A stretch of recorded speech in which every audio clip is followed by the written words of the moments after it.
Hello दोस्तों, स्वागत है आपका हमारे चैनल वेल्थ क्रिएटर में। दोस्तों आज हम बात कर रहे हैं यहाँ पे डीवीज लैबोरेटरीज लिमिटेड के बारे में। दोस्तों अगर यहाँ पे जैसे कि आपने थंबनेल देखा कि सिर्फ और सिर्फ 10 स्टॉक्स खरीद के, सिर्फ 10 स्टॉक्स, ठीक है, किस तरह से 10 स्टॉक्स आपको यहाँ पे 50 लाख रुपए तक दे सकते हैं।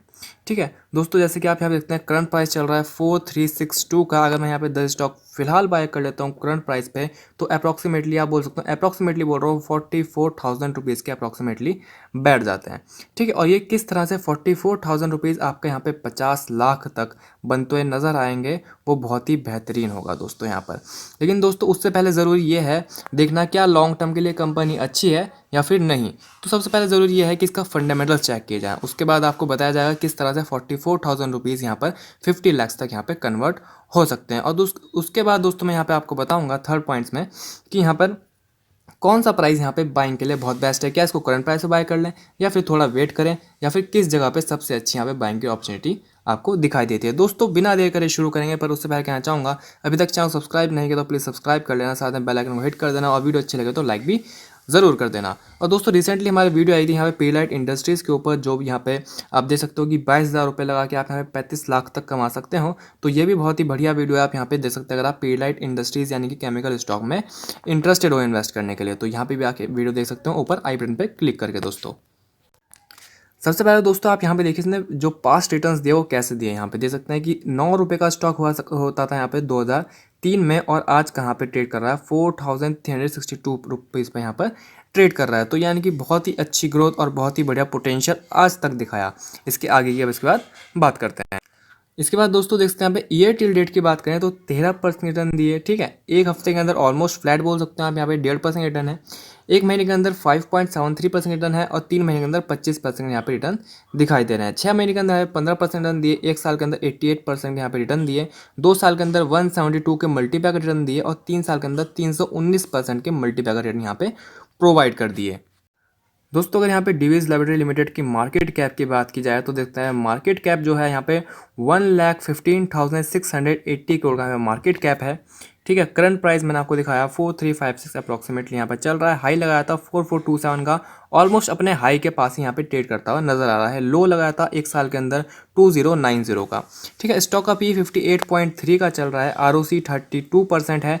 मेरी रिकमेंडेशन में यही होती है कि 30% के आसपास अगर आपको कोई ROC मिल जाए तो बहुत ही अच्छी मानी जाती है। तो देखते हैं यहाँ पर 32% है, तो यानी कि इसकी ROC काफ़ी अच्छी है। दोस्तों ROE की बात करें 23.9% की है, फेस वैल्यू यहाँ पे 2 रुपीज़ है। दोस्तों मैं आपको बता दूं कि ऑलरेडी यहाँ पे स्टॉक स्प्लिट हो चुका है, तो देख लेते हैं कब स्प्लिट हुआ था।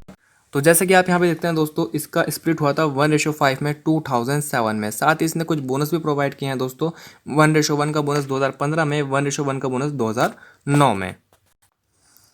इसके बाद दोस्तों अगर मैं यहाँ पे देखूँ इसका पीयर कंपैरिजन में, तो आप देखते हैं पीयर कंपैरिजन में फार्मास्यूटिकल इंडस्ट्रीज सेक्टर कौन सा है, फार्मास्यूटिकल। ठीक है, फार्मा सेक्टर है, और पीयर कंपैरिजन में सबसे टॉप पर आता है डिवीज लैब। ठीक है, तो यानी कि मैं आपको सेक्टर का लीडर की यहाँ पर बात कर रहा हूँ। तो दोस्तों ऐसी फार्मा सेक्टर का यहाँ पर नाम आया तो देख लें फार्मा सेक्टर का आने वाली फ्यूचर की ग्रोथ कैसी है। तो दोस्तों यहाँ पे आप देख सकते हैं कि फार्मा सेक्टर की जो ग्रोथ है in the 2020 to 2030 period, it is envisaged that the Indian pharma industry will have to grow at a CAGR at 12% to reach 130 billion by 2030 from 41.7 billion in 2020।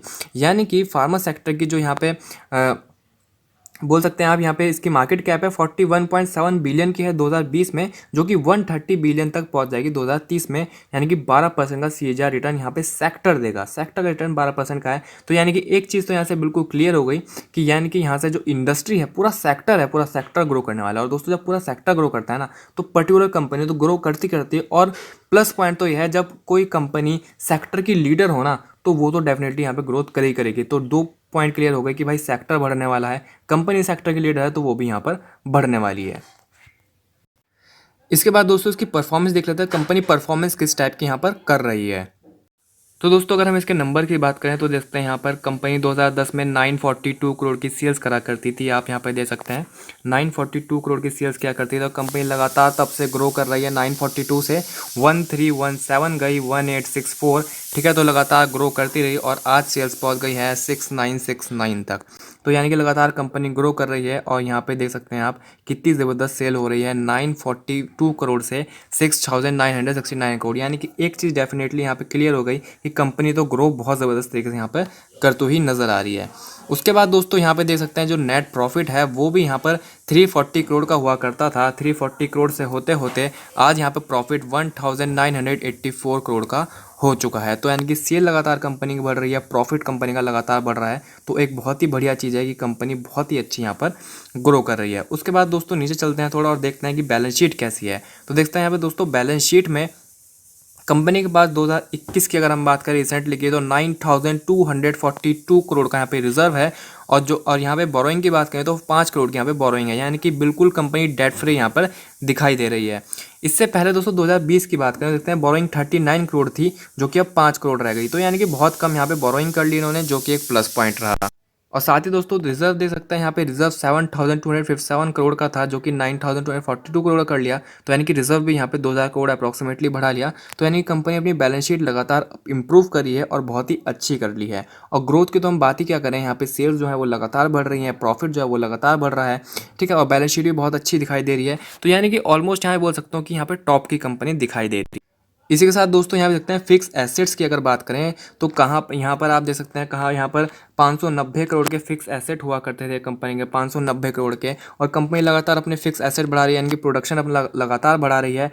2000 crore, 2700 crore और 3704 करोड़ तक यहाँ पे अपने फिक्स एसेट कर लिए। दोस्तों जिस कंपनी का यहाँ पे जो प्रोडक्शन है वो बढ़ेगा तभी यहाँ पे सेल्स बढ़ेगी। जिस तरह से मैन्युफैक्चरिंग बढ़ेगी, प्रोडक्शन बढ़ेगा, सेल्स बढ़ेगी, तभी प्रॉफिट बढ़ेगा। यानी कि कंपनी बिल्कुल बढ़िया रास्ते पर चल रही है, यानी कि बिल्कुल ग्रोथ के यहाँ पे हमें दिख रही है ऊपर जाती हुई।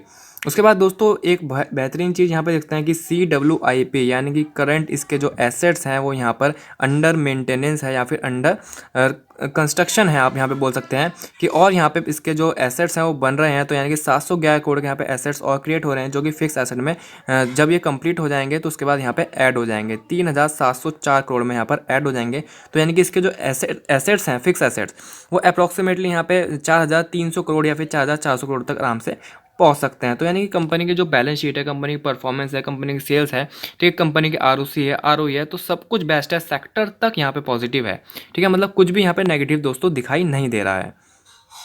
इसी के साथ दोस्तों अगर कैश फ्रॉम ऑपरेटिंग एक्टिविटी देखें तो पॉजिटिव में होना चाहिए, तो बिल्कुल पॉजिटिव में है। यहाँ पे 1947 करोड़ का यहाँ पे cash from operating activity generate हो रहा है, जो कि पॉजिटिव में है। तो ये भी दोस्तों एक प्लस पॉइंट यहाँ पर बहुत ही अच्छा दिखाई दे रहा है। शेयर होल्डिंग पैटर्न की बात करें, शेयर होल्डिंग पैटर्न में प्रमोटर के पास 51.95% की यहाँ पे होल्डिंग है, FI के पास 19.87 की है, DI के पास 16.74 की होल्डिंग है, पब्लिक के पास 11% की होल्डिंग है। तो देख सकते हैं यहाँ पे 90% अप्रॉक्सीमेटली यहाँ पे सेफ हैंड्स में या फिर स्ट्रॉन्ग हैंड्स में होल्डिंग है कंपनी की। तो ये बहुत ही अच्छी चीज़ है, यहाँ पे कोई दिक्कत वाली बात नहीं है। और प्लेजिंग दोस्तों हमने चेक कर लिया, कोई भी यहाँ पे प्लेजिंग हमें दिखाई नहीं दे रही है। इसके बाद दोस्तों जैसे मैंने आपको बताया था कि यहाँ पर जो ये स्टॉक है ये आप किस तरह से सिर्फ और सिर्फ 44,000 को यहाँ पे 50 लाख तक यहाँ पर बना सकता है, यानी कि 10 स्टॉक 50 लाख तक बना सकते हैं। तो दोस्तों यहाँ पे आप देख सकते हैं कि स्टॉक का जो प्राइस का CAGR है पिछले 10 साल में 27% रहा, 5 साल में 31% रहा, 3 साल में 61% रहा, 1 साल में 88% तक यहाँ पर रहा है। तो दोस्तों यानी कि जो 10 साल का इसका CAGR रिटर्न है 27% का, अगर हम इसे ले लें कि आने वाले 20 साल में भी ये 27% का CAGR रिटर्न देगा, तो हम एक्सपेक्ट करके चलते हैं कि आने वाले 10 साल या फिर 20 साल बाद हमें क्या यहाँ पर जो हमारी मनी है वो कितनी गुना यहाँ पर हो जाएगी। तो चलिए दोस्तों आपको मैं दिखा देता हूँ। तो दोस्तों यहाँ पे आप देख सकते हैं कि यहाँ पे अगर हम यहाँ पे डालें कैलकुलेटर के अंदर कि इन्वेस्टेड अमाउंट हमारी 44,000 थी, यानी कि 10 स्टॉक्स थे यहाँ पर, ठीक है। उसके बाद अगर दोस्तों यहाँ पर आप देखें कि CAGR रिटर्न की अगर बात करें तो 27% का CAGR रिटर्न मान लेते हैं यहाँ पे, जैसे कि 10 साल में दिया है।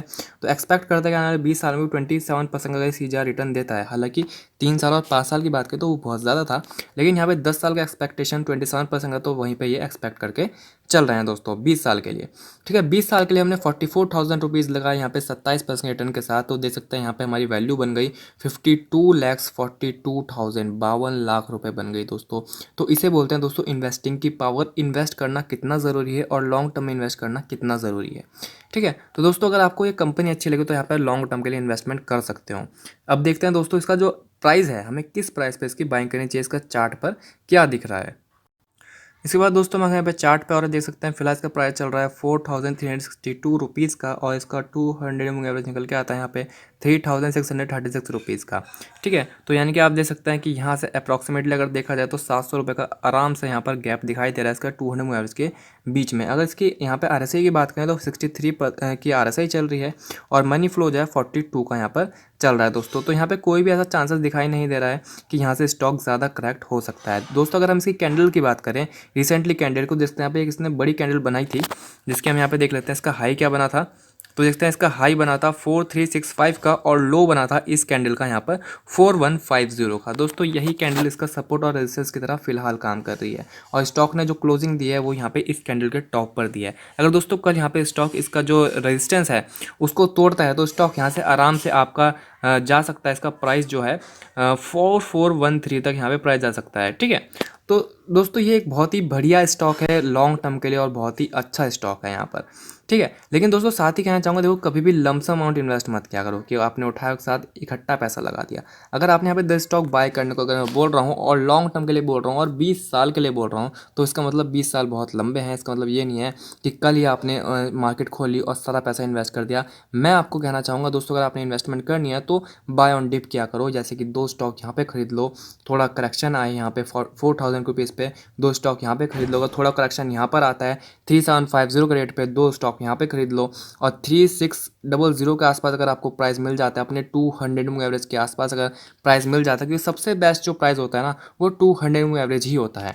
ठीक है, तो देख सकते हैं यहाँ पे स्टॉक की अगर मैं बात करूँ तो चाहे कितना ही बेहतरीन स्टॉक अपने 200 मूविंग एवरेज को टच करने ज़रूर आता है। ठीक है, मैं हमेशा ये बोलता हूँ आपको 200 मूविंग एवरेज को टच करने ज़रूर आता है। दोस्तों यहाँ पे स्टॉक ने अपने 200 मूविंग एवरेज को टच किया, भले कितना ही हाई स्टॉक चल रहा था पर 200 मूविंग एवरेज को टच किया, उसके बाद फिर स्टॉक भाग गया और बहुत ज़बरदस्त गोली हुआ। ठीक है, तो आप देख सकते हैं कि स्टॉक भी यहाँ पर टच करने ज़रूर आएगा। देख सकते हैं यहाँ पर किस तरह से यहाँ पर टच करने स्टॉक्स आते हैं कि एक बार यहाँ टच किया, फिर एक बार यहाँ टच किया, फिर इसके बाद यहाँ पर एक बार और टच करेगा, तब भी आप यहाँ पर बाइंग कर सकते हैं। ठीक है, तो यानी कि आप यहाँ पे बाय ऑन डिप कर सकते हैं। यहाँ पे 2 स्टॉक बाय कीजिए, फिर जब करेक्ट हो तब 2 और कीजिए, धीरे धीरे करके यहाँ पे जो इसकी मेन क्वांटिटी है आप यहाँ पे 200 मूविंग एवरेज के आसपास उठाइए और इसको लॉन्ग टर्म के लिए यहाँ पे छोड़ दीजिए। ज़्यादा स्टॉक तो बाय करने की बात हो ही नहीं रही है दोस्तों, सिर्फ और सिर्फ 10 स्टॉक बाय करने की यहाँ पर बात हो रही है। ठीक है दोस्तों, 10 स्टॉक बाय करो और लॉन्ग टर्म के लिए छोड़ दो, बहुत ही अच्छी रिटर्न है, बहुत ही बढ़िया यहाँ पे रिटर्न आपको प्रोवाइड करके देगा। और दोस्तों साथ ही कहना चाहूँगा, वीडियो कैसी लगी, तो अगर अच्छी लगी है तो लाइक कर देना, और अगर अच्छी लगी है तो लाइक कर देना और साथ ही इसको शेयर भी कर देना जो भी इसको अपने फ्रेंड्स और फैमिली के साथ, और चैनल को सब्सक्राइब भी ज़रूर कर देना। दोस्तों मिलते हैं जल्दी अगली वीडियो के साथ, और तब तक के लिए अपना यहाँ पे ख्याल रखें।